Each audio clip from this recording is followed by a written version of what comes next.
اگر مدرسہ نہ ہوا قاری قرآن کہاں بنیں گے؟ اگر مدرسہ نہ ہوا عالم دین کہاں بنیں گے؟ اگر مدرسہ نہ ہوا مفتیان کرام کہاں بنیں گے؟ تمام کے تمام کے یہ مدارس اسلامیہ میں بنتے ہیں اور بنائے جاتے ہیں.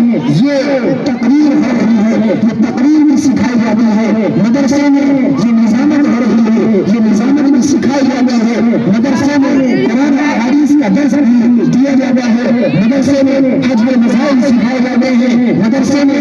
زکات کے مسائل سکھائے جاتے ہیں مدرسے میں. نماز کے مسائل سکھائے جاتے ہیں مدرسے میں. وضو اور غسل کے مسائل اور ان کا طریقہ سکھایا جاتا ہے مدرسے میں. اور یہ آواز جب دنیا پر ایک دائرہ میں نظر ڈالتے ہیں تو یہ آواز آتی ہے کہ گلی گلی میں مدرسہ کھل گیا.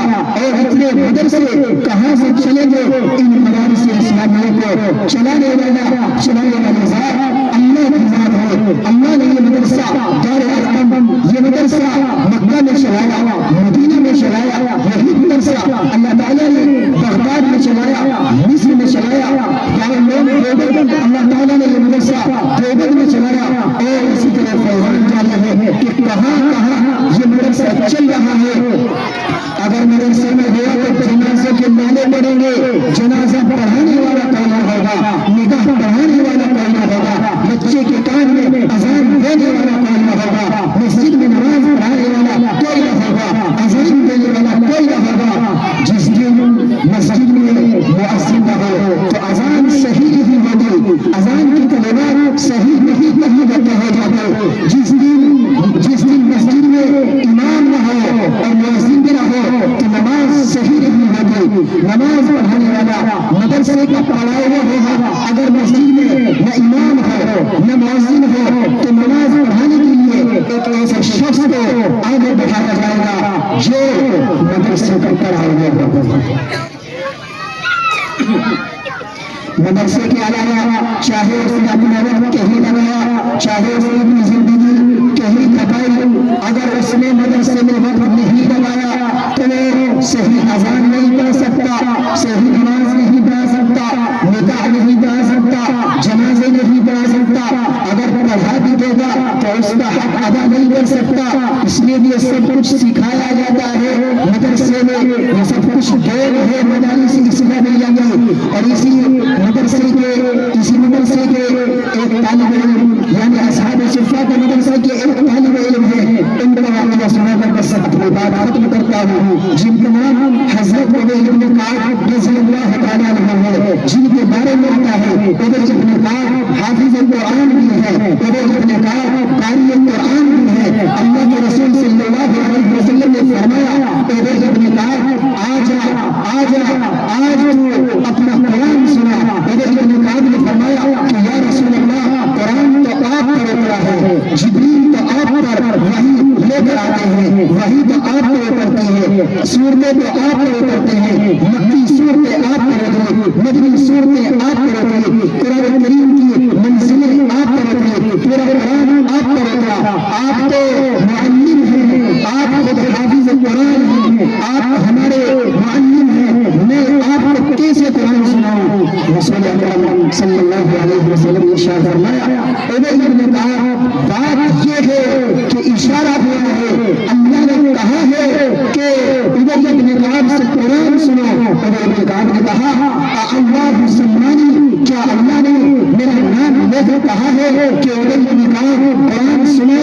محمد رسول اللہ نے فرمایا نعم اللہ سمانی، ہاں اللہ نے تیرا نام لے کر کہا ہے کہ ابی بن کعب قرآن سنائے گا. فرش پر محمد رسول اللہ سنیں گے اور عرش پر اللہ سنیں گا. یہ مقام ہے کہ مدرسہ کے طلبہ کا. اسی طریقے سے ایک نام ہے امام عاصم رحمۃ اللہ علیہ. آپ جب بھی مسجد میں آتے، طلبہ کو درس دیتے، طلبہ کو قرآن پڑھاتے، آپ خود قرآن کریم کی تلاوت کرتے تو فرمایا کہ آپ کے منہ سے آپ کی زبان سے خوشبو آئی۔ شاگردوں نے ایک دن پوچھا کہ حضرت آپ کا راز ہم پوچھنا چاہتے ہیں، آپ سے دریافت کرنا چاہتے ہیں، آپ سے معلوم کرنا چاہتے ہیں۔ جب آپ بولتے ہیں، جب آپ گفتگو کرتے ہیں، جب آپ کی زبان مبارک کھلتی ہے، جب آپ کا منہ کھلتا ہے، جب آپ کے لب حرکت کرتے ہیں، آپ کی زبان سے خوشبو آتی ہے، اور ایسی خوشبو جو ہم نے نہ مشک میں دیکھی، نہ عنبر میں دیکھی، نہ عود میں دیکھی، نہ کسی عطر میں دیکھی، ایسی خوشبو آ رہی ہے۔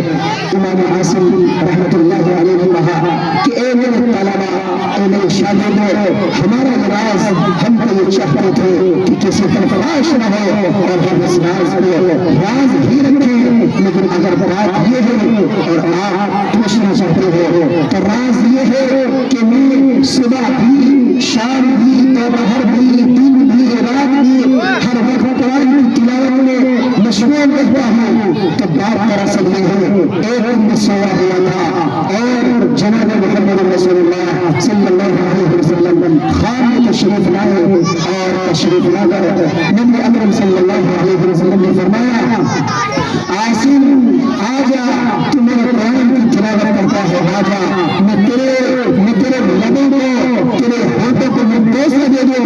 خواب میں جناب محمد رسول اللہ صلی اللہ علیہ وسلم نے میرے لبوں کو، میرے ہاتھوں کو بوسہ دیا ہے، اور یہ راز ہے کہ جب سے آج کا دن ہے کہ میرے منہ سے خوشبو آتی ہے۔ بس اسی پر میں اپنی بات ختم کرتا ہوں۔ اللہ تعالیٰ عمل کی توفیق عطا فرمائے، آمین۔ وآخر دعوانا الحمد للہ رب العالمین۔